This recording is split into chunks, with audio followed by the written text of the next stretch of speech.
Livro Jesus no Lar, Francisco Cândido Xavier, pelo Espírito Neio Lúcio. O capítulo 20. A caridade desconhecida. A conversação em casa de Pedro versava nessa noite sobre a prática do bem com a viva colaboração verbal de todos.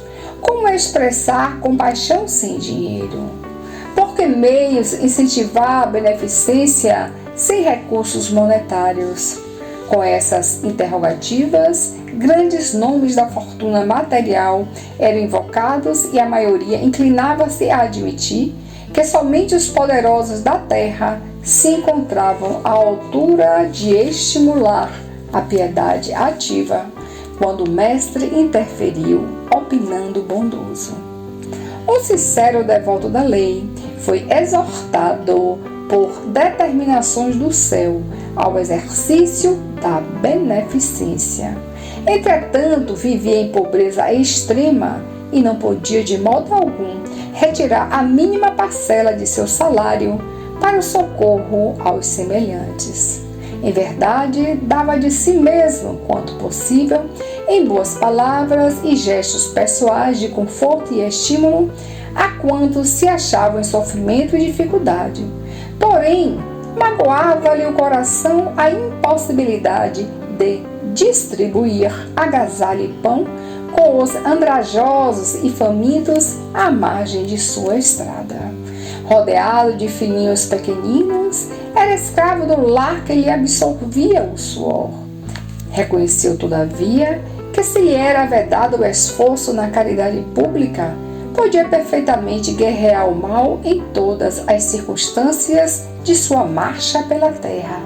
Assim é que passou a extinguir com incessante atenção todos os pensamentos inferiores que lhe eram sugeridos, quando, em contato com pessoas interessadas na maledicência, retraía-se cortês e, em respondendo a alguma interpelação direta, recordava essa ou aquela pequena virtude da vítima ausente. Se alguém diante dele dava pasto à cólera fácil, considerava a ira como uma enfermidade digna de tratamento e recolhia-se à quietude. Insultos alheios batiam-lhe no espírito à maneira de calhaus em barril de mel, porquanto, além de não reagir, prosseguia tratando o ofensor com a fraternidade habitual. A calúnia não encontrava acesso em sua alma, de vez que toda denúncia torpe se perdia inútil em seu grande silêncio. Reparando ameaças sobre a tranquilidade de alguém, tentava desfazer as nuvens da incompreensão sem alarde, antes que assumissem feição tempestuosa. Se alguma sentença condenatória bailava em torno do próximo, mobilizava espontânea todas as possibilidades ao seu alcance na defesa delicada e imperceptível. Seu zelo contra a incursão e a extinção do mal era tão fortemente minucioso que chegava a retirar detritos e pedras da via pública para que não oferecessem perigo aos transeuntes. Adotando essas diretrizes, chegou ao termo da jornada humana, incapaz de atender às sugestões da beneficência que o mundo conhece. Jamais pudera estender uma tigela de sopa ou ofertar uma pele de carneiro aos irmãos necessitados.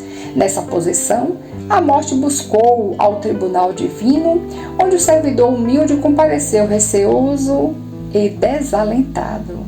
Temia o julgamento das autoridades celestes, quando de improviso foi aureolado por brilhante diadema, e porque indagasse em lágrimas a razão do inesperado prêmio, foi informado de que a sublime recompensa se referia à sua triunfante posição na guerra contra o mal, em que se fizera valoroso empreiteiro.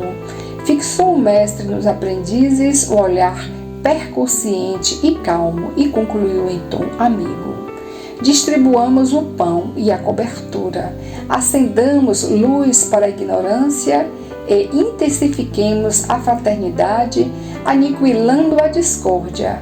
Mas não nos esqueçamos do combate metódico e sereno contra o mal, em esforço diário, convictos de que nessa batalha santificante conquistaremos a divina coroa da caridade desconhecida.